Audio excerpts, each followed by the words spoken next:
It's time to celebrate not having to play Cleveland anymore this season as the Boston Red Sox dropped the series finale against the Cleveland Guardians. You are Locked On Red Sox, your daily Boston Red Sox podcast. Part of the Locked On Podcast Network, your team every day.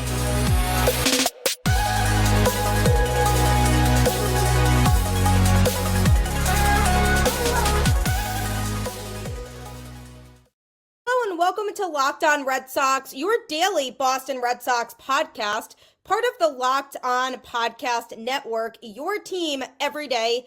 I'm your host, Gabby Hurlbut, former ESPN social media associate and current host of the Boston Balling podcast, and I am here to bring you the latest in all things Boston Red Sox, Monday through Friday, straight to your favorite podcast feed for free. And yes, I'm talking free, which is pretty amazing, so you might as well take advantage of that, right? Why wouldn't you? Just start your day off the right way with free Locked On Red Sox. Locked On is your team every day. Today's episode is brought to you by FanDuel. Make every moment more. Right now, new customers get $150 in bonus bets guaranteed. That's $150, win or lose. Visit FanDuel.com/LockedOn to get started. Welcome to another episode of Locked On Red Sox, and happy Friday. You made it to the end of the week. The Red Sox didn't really do many favors by helping us to get through this week easily, as they did drop 2 of 3 against the Cleveland Guardians. On Thursday, they fell 6-4 in what ended up being kind of a thriller because the Guardians had a 5-0 lead in the game early on, and then the Red Sox came back and inched within 1 by scoring 4 runs, and I really was hanging on to hope that they were going to get that big hit at some point that was going to propel them over the hump so that they could win this game, because honestly, winning the series would have been huge against a very good Guardians team to go back home with some momentum. The reality at the end of the day, though, from what I noticed generally in the series is that the Guardians are just a better team than the Red Sox. And the biggest thing that helps them stand out is they do the little things right that the Red Sox don't do as well. They make clean throws when they're trying to throw out a base stealer. They're smart on the base paths and don't make silly base running mistakes. They make the routine plays that they need to play. So it's really those little things that the Red Sox have been lacking in all season so far that Cleveland as a team just does better with. And granted, the injuries are definitely something that need to be taken into account here with this Red Sox team, because they are not fully healthy, not even close to fully healthy, unfortunately. And you have to wonder how much better they would be if they had players like Trevor Story in the lineup every day playing defense and showcasing his defensive skills. Vaughn Grissom, Rafael Devers just came back in this series and had missed a little bit of time. Tyler O'Neill is now back, missed some time, and then a handful of pitchers that are injured. So, obviously there's a lot of injuries to take into account, but overall, the Red Sox starting rotation still looked pretty good in the series overall. I mean, that's something that's been a strength of them all season long. I mean, in the first game of the series, when Cleveland won 4-1, Tanner Houck pitched and he went 6 solid innings, giving up 5 hits and just 2 earned runs. And then the Red Sox had a blowout 8-0 win in game 2. That was fun to watch. Cooper Criswell started that game, went 5 innings, gave up 3 hits and no earned runs. So he looked very good as well. And then in the 6-4 loss on Thursday in the series finale, that one was a little bit rougher. Chase Anderson started the game, who is not a starter. He is meant to pitch out of the pen. Went 1.2 innings, giving up 3 hits and 5 earned runs. He also walked 3, so he was very much in a tough spot with the walks. The Red Sox pitching staff as a whole struggled with walks on Thursday. They gave up 6 walks as a staff in the game, so not a whole lot of command amongst the pitchers who did come into the game. After Anderson pitched, then Bernardino came in, got out of the inning, Then Cam Boozer came in, and then Greg Weiser, and then Chris Martin, and then Kenley Jansen. So kind of a revolving door of pitchers here. But you have to expect that when you have a bullpen game. You have to expect that you're going to be throwing a lot of different arms, because if it is a bullpen game, whoever's starting likely can't really go as deep into the game. So you have to anticipate that you're going to be using more pitchers that day. And this whole bullpen game thing, I get that the Red Sox don't really have a choice right now because they have the injuries, but I would really prefer to not use a bullpen game as often as they are. I'd almost rather call up a pitcher from AAA who may not be as far along, but can at least save the bullpen a little bit more, because we all saw this last year when it happened, when later on in the season the Red Sox bullpen got incredibly fatigued because they were being used a lot because the starters weren't going deep enough into games. And I fear that that's something that's going to happen again here when you look back at later in the season, the health of this bullpen. If guys are starting to feel fatigued, I'm going to look back to this point in the season when they were utilizing these bullpen games very early on and pointing to that as one of the reasons why the Red Sox pitching staff could be struggling down the road. So I wasn't thrilled with the fact that they announced Chase Anderson as a starter. He did not look good, gave up 5 earned runs, and then the 6th run was unearned. It was scored on an error. So he was essentially the cause for what happened in this game that caused the Red Sox to go down 5-0 early. But also Jose Ramirez was at the plate and Cleveland had the bases loaded and it was a full count, and then he foul tipped it into Reese McGuire's glove and it should have been strike 3, inning over, but Reese couldn't hang on to the ball in his glove, so therefore it wasn't strike 3. So that was incredibly frustrating, because then it led to a couple pitches later him hitting a grand slam. So you cannot give Jose Ramirez extra pitches, or he will take advantage of that as just one of the best players in the league overall. So I saw that coming a mile away, to be honest with you. I said, uh-oh, this is not going to be good for the Red Sox. And sure enough, it was not. So that was very disappointing for sure. But the Red Sox did come back. And one thing that wasn't disappointing was, again, Rafael Devers. Got 3 hits on the day, going 3 for 5, scored a run.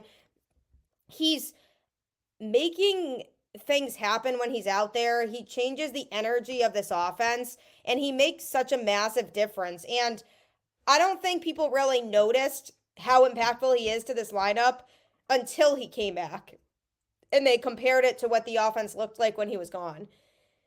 They need him in this lineup, and it really does make a difference. And he was still raking, still hitting the ball, which was great to see. Rob Refsnyder also collected 2 hits on the day as well. He went 2 for 5 with an RBI. He also struck out once, but he looked very good overall at the plate. He's at a 429 batting average right now, definitely making his mark since coming back from the injured list. I've always liked Refsnyder. I've always thought he was a really good hitter, especially against lefties, and it's nice to have him back out there and kind of helping with some guidance for some of these younger players, especially the ones in the outfield. And then also, Reese McGuire recorded 2 hits. He went 2 for 3 with a run scored and a walk. He has had a very good season at the plate as well so far. 275 batting average. I've been really impressed by his plate appearances and Connor Wong's plate appearances. And that's something that the Red Sox are going to have to hope stays consistent, is their catching tandem performing, because people did not think going into the season that the catching duo would be 2 of the best hitters in this Red Sox lineup. So I hope that continues. I hope they're able to stay consistent and stay doing what they've been doing, because this is awesome for the team. And Masataka Yoshida came in at one point in the game as a pinch hitter for Pablo Reyes. He did go 0 for 1. He grounded out, but there were some tough calls made by the umpire in this game, and a couple of those were for Yoshida. A tough pitch that was called a strike on the pitch before, so then he was forced to swing at the next one and he grounded out. So that was tough, but he hasn't been in the lineup for a few days. And so I was happy that he got in there as a pinch hitter because the Red Sox had a couple base runners and had a chance to come back in the game. So Alex Cora put Yoshida in there to try to see if he could do some damage. And there's been a lot of question marks surrounding why he hasn't been in the lineup. Cora hasn't really opened up about much other than the fact that Rafael Devers needed to DH because I guess he wasn't ready to play third base again yet on Thursday, and they're trying to really be careful with how they handle him so that he doesn't get injured again. So he was DHing in the game. So because of that, there wasn't really a spot for Yoshida, and it was the same case for Tyler O'Neill when he first came back into the lineup. He was DHing, so there wasn't really a spot in the outfield then for Yoshida either. So people were not happy because Yoshida was starting to get on a roll offensively, and I get the literal reason for why he wasn't in the lineup, but it definitely was a little frustrating just because of the fact that Yoshida has been hitting as well as he has right before he stopped being in the lineup. So hopefully moving forward, Rafael Devers can go back to third base and Yoshida can go back to DHing and things can look a little bit more normal in this Red Sox lineup. So overall, a few players that were standouts in this game, but still a frustrating ending. The Red Sox gave up those 5 runs early and just could not come back in the game. But coming up, I'm going to be talking about a player who has been in a bit of a slump lately and why you shouldn't be too concerned about it moving forward. I'm a big fan of DoorDash. I actually just used it the other night to order some dinner, and they have so many good offerings on it, including great offers for Mother's Day, which is coming up in a couple weeks. So definitely time to think about it now if you haven't yet. This Mother's Day, get something thoughtful for mom on DoorDash. Surprise her from wherever you are with fresh bouquets, the latest tech, gift cards, self-care treats, and more to make her day that much better. Does mom have a sweet tooth? Is she a tech enthusiast, a beauty connoisseur, or is she outdoorsy? No matter what she's into, you can make her smile with a fruit or flower bouquet, makeup, tech gear, workout wear, and more. Get all your Mother's Day gifts all in one place and get 50% off your next order up to $15 when you spend $15 plus on your next flower, convenience, grocery, or retail order now with code LOCKEDONMLB. That's LOCKEDONMLB. Order using DoorDash today. Terms apply. It's a great way to explore some different options for your mom, no matter what her interests are. So definitely check out that DoorDash deal today. You won't be disappointed. Are you watching Fox Sports or ESPN on your TV all day? Have to turn down the volume with all that shouting? Make the switch to Locked On Sports today, a free 24/7 sports streaming channel programmed for you every day to bring you the biggest stories without all the screaming. Locked On Sports Today brings you can't miss analysis, opinions, and news. Streaming 24/7 on YouTube or the free Amazon Fire TV channels app. Part of the Locked On Podcast Network, your team every day. It's very exciting for the network because nobody else has anything like this. So if you're looking to stay caught up in all things going on in sports, Locked On Sports Today is absolutely the place for you. One player for the Boston Red Sox who has really made his mark on this team and has been a very good hitter overall is Jarren Duran. His athleticism is going to get him far. He's been able to hit. He's made some very nice plays in the field, including on Thursday. He made a really nice diving catch at a ball and then threw it to second base to double up the runner who had gotten off the bag. So he was able to end the inning with a nice double play. So he makes nice plays in the field and he has been hitting very well until he seems to have reached a little bit of a lull in the series against Cleveland. He did struggle in the first game where the Red Sox lost 4-1. He was batting second and he went 0 for 4 in that game. He struck out twice. In the 8-0 win on Wednesday, he went 0 for 5 with 2 strikeouts. And in the 6-4 loss on Thursday, he went 1 for 5 with an RBI and 3 strikeouts. So he's been swinging and missing a lot lately. Recording the RBI and getting the hit on Thursday was something he absolutely needed. But as of lately, he's been a little bit of a lull, and he hopefully can try to navigate his way back to where he was at the plate. His batting average is now at a 255. He was at a 281 a few days ago, and it's slowly slipped down a little bit since then. And for perspective, on April 17th, which was last week when the Red Sox actually faced Cleveland at home, he was batting 304 at that point. So he's gone from 304 all the way down to 255. He hasn't struck out nearly as much for the season as he did in this series at as frequently of a rate. He was striking out quite a bit, and he just looked a little bit lost at the plate. So he's somebody who the Red Sox need to get back to what he was doing before, because they can't really afford to have him not be hitting, because with how many question marks there are on this roster right now anyway, between all the pitching injuries and other players who continue to go down, unfortunately, Jarren Duran, who seems to be able to have the ability to stay healthy pretty frequently, needs to continue to hit. They've already lost Tristan Casas, who was very productive at the plate.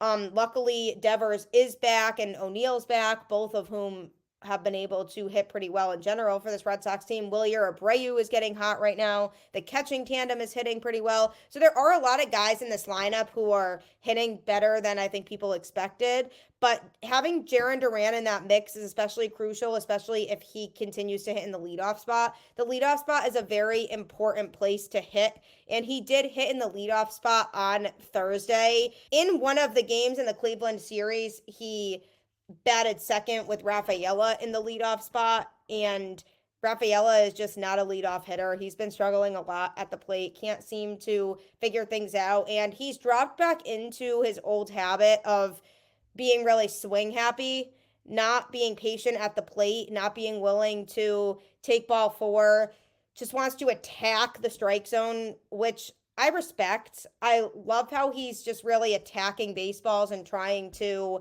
hit whatever he can hit, but you're going to strike out a lot if you're not being picky and you're swinging at literally anything. So he needs to work on that plate discipline and get back to what he was doing and showing glimpses of in spring training, which was being more patient at the plate and identifying his pitch and the pitches that he can swing better at. So we need to get Rafaela going again, especially if he is going to go back at some point into hitting in that leadoff spot. But I hope they keep Jarren Duran there. I think that's a good spot for him.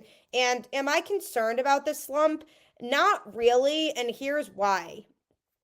Jarren Duran has shown quite a bit of consistency over the last year or so. In 2023, yes, he had periods where he would go through a slump, but generally, if you look across the board on how his season went, he generally looked very good the majority of the time, and when he was in a little slump, it didn't take him that long to break out of it. And because of that pattern, I'm inclined to feel like it's the same here. Maybe he'll go back to Fenway and he'll catch fire again and start hitting again, and hopefully recording a hits on Thursday will fuel that fire in him again to continue to hit the way that he's been hitting. But to me, I see Duran and I see his athleticism and how aggressive he is at the plate, and I don't really see him being in a slump for too long. He's the type of player that I feel like will overcome it sooner rather than later. And if you look at some players, I might be saying, yes, if it's a slump, it could be a more permanent slump to where he can't figure it out anymore. And an example of that could be if one of the catchers goes into a slump, because they are both hitting exceptionally well right now. If one of them went into a slump, I would feel more like it's that they've dropped back down to reality and we're starting to see more of the type of hitter they really are, and they just had a really good April. But Jarren Duran, to me, has given us enough before to show that slumps for him are truly just slumps, and that he's one of those players who's able to bounce back from slumps and can give us what we want to see from him. So I feel like Duran is in a situation now where he truly is in a slump, and it's not really much more than that for us to read into. I think he'll get back on track soon, but what I would like to see from him is just being able to see the ball again as effectively as he did and be able to get back to the point where he's hitting. And to be fair, the umpire didn't do him any favors in his first at bat of the game on Thursday. first batter and they called a really bad strike three on a ball that was clearly down.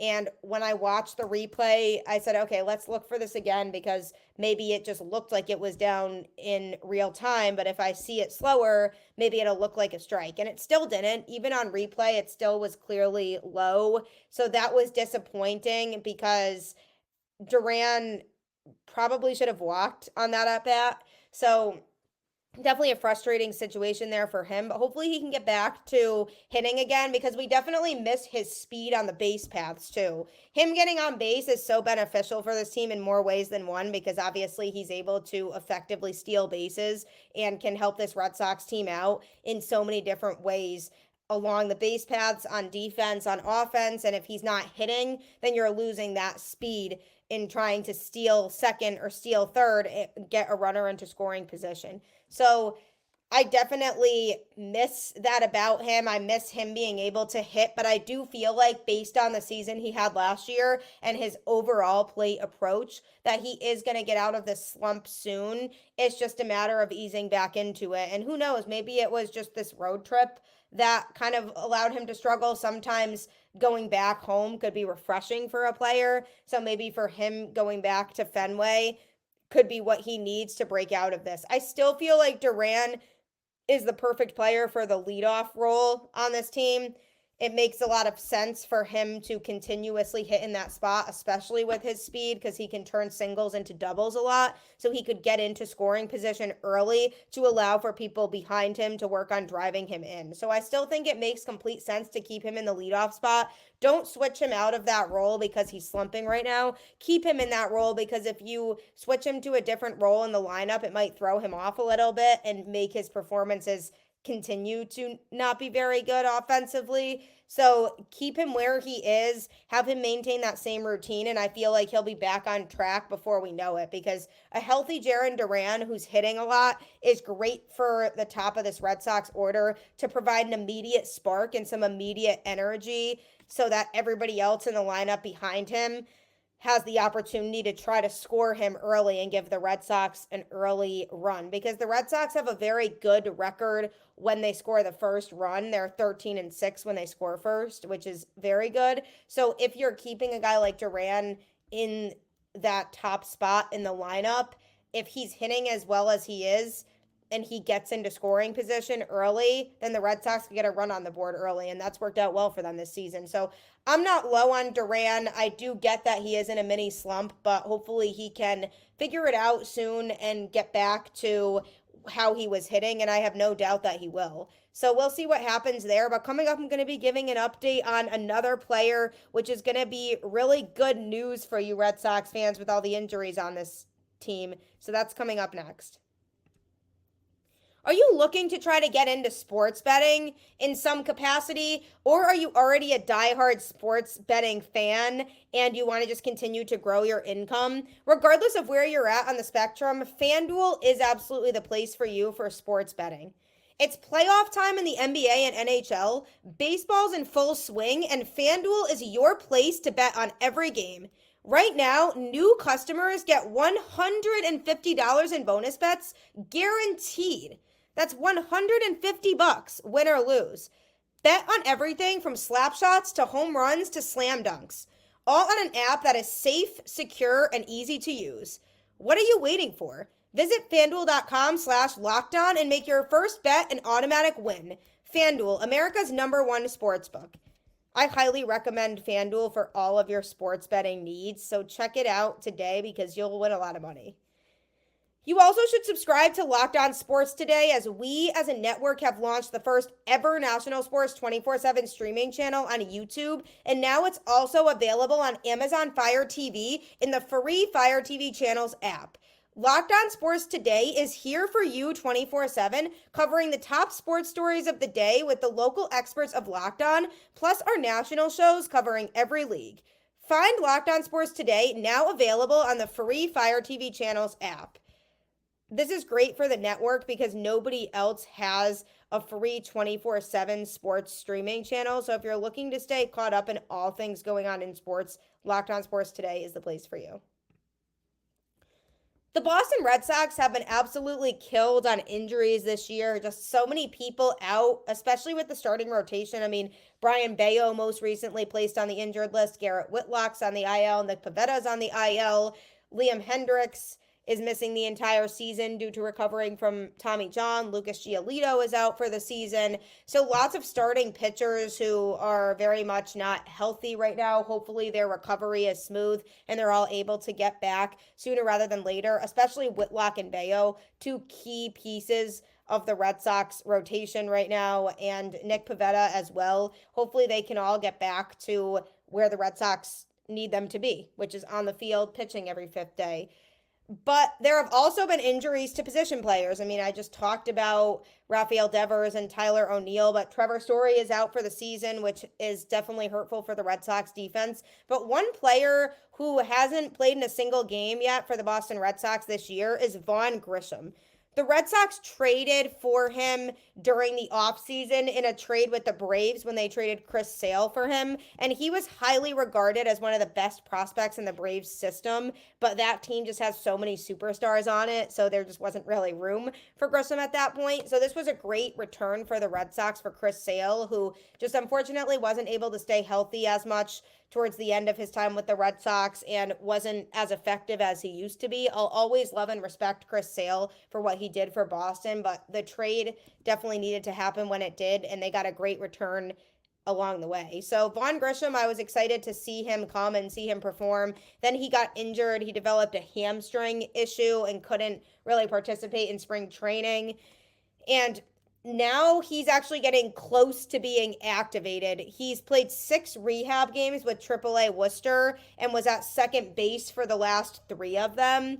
It's unlikely that he'll be back this weekend in the series against the Cubs, but the Red Sox do have an off day on Monday before beginning a series with the Giants at home on Tuesday, and that's looking like the day that the Red Sox are targeting for Grissom's season and team debut. How exciting is that if early next week we finally get to see this highly anticipated prospect start at second base for the Boston Red Sox and see what he can do. Now, Tuesday might change still. That isn't a confirmed thing for sure. They still have to see how the weekend goes and how he's feeling. But it is possible that Tuesday is the day and that's when we see him. So that would be very exciting for Vaughn Grissom. Excited for the Red Sox. And what would that look like? If Grissom does get activated, does he play shortstop or does he play second base? That's the real question people are wondering. The Red Sox originally traded for him to be the second baseman for this team and to be the guy that the Red Sox can utilize in the middle infield to go with Trevor Story at shortstop. But now that Trevor Story's injured, it does kind of change things a little bit in terms of Grissom's place on this team. They could have him play at shortstop and then platoon Valdez and Reyes at second base like they've been doing. Or they put him at second base and then keep Rafaela at shortstop with throwing Pablo Reyes at first base if need be because Costas isn't healthy still. Or third base if Devers DHs. And then they send David Hamilton and Valdez back to AAA. David Hamilton, for sure, I think is going to get sent back down when Grissom is activated. That would definitely be the move to me. That makes sense. I think he's up right now simply because of injuries. And I do feel a little badly for him because I think he was kind of rushed up to the majors before the Red Sox felt like he was ready to be up, just because they had so many injuries last year and they didn't really have a choice. So they called him up and he wasn't able defensively to hack the position of playing shortstop. And that carried over into this year. He is super fast and athletic, which is something I like about Hamilton. But I do think he'd be the person who gets sent back down to AAA to activate Grissom when he becomes back part of the Major League roster. So I think what the Red Sox should do is have him play his position, have him play second base, the position that they've wanted him to play since the beginning, because at this point now, if they're focused on the long term and they want him to be here for a while and be successful, I think they should get him reps at second base. And Rafaela has been just fine at shortstop defensively, so maybe they keep Rafaela primarily at shortstop and have Grissom primarily play second base, and then maybe Pablo Reyes alternates in when Grissom has a rest day, or if Rafaela is resting, so then they're going to have Grissom play shortstop, then maybe they have Pablo play second base then. So there are options, and I'm sure we won't see Grissom play the same position every single game that he's in, but I do think it could be worth it to have him start at second base, just because that's the position that for the future the Red Sox see him playing. So that makes sense to me. I want them to do that. I think if they do have him play there, then that'll be better down the road for the Red Sox in the longer term, because then they'll look back on it and say they gave him reps at a position that makes sense for them to give him reps in. So I'm happy to see that he's probably coming back. I've been very excited to see his potential, see how he does. Last year with the Braves organization, he played in 23 games, took 75 at-bats, scored 5 runs, hit 21 hits, recorded 9 RBIs, took 2 walks and 15 strikeouts, and hit to a batting average of 280. So he definitely has a ton of potential. He has some power, he has some speed, he has some versatility. I think he'll be a great addition for this team. It's just a matter of getting him out there, and can he play and contribute to this Red Sox team the way that they're looking for him to contribute? So I'm excited to see Grissom. That's a positive in what could be seen as quite a few negatives on this team right now with all the injuries. But we've been waiting for Grissom for a while, so hopefully he comes in and he just makes a splash, and Red Sox fans are looking at it and saying, wow, I love this kid. He's so talented. Glad the Red Sox got him. That would be the best case scenario. And it would help to define that infield situation a little bit more, so that they're not relying on guys like Valdez and Hamilton as much, and they're relying more on their second baseman of the future that they feel like they can continue to help mold into a player that they're looking for moving forward. So that's going to benefit them in a lot of different ways, having Grissom back. Let's hope that Tuesday sticks as the day that he does make his debut. I would absolutely love to see that. They just want to make sure he's healthy, which is understandable. And with Trevor Story being out, having a consistent middle infielder out there who has the ability to play good defense could be game-changing for this Red Sox team. So I love to see that. I'm excited to see what he can do when he does step up to the plate for the first time in a Boston Red Sox uniform. Wouldn't it be so cool if he hits a home run in his first at-bat with this team? That would be pretty cool. So I'm waiting for that moment. Probably won't happen. The chances of it happening are pretty unlikely, especially that I just said it. So we'll see what happens, though. It'd be cool if he at least gets a hit on his first Major League at-bat. So soon, only a few more days till we probably see Vaughn Grissom, which is very exciting. But in the meantime, keep the faith. Go Red Sox, and I will catch you on the flip side.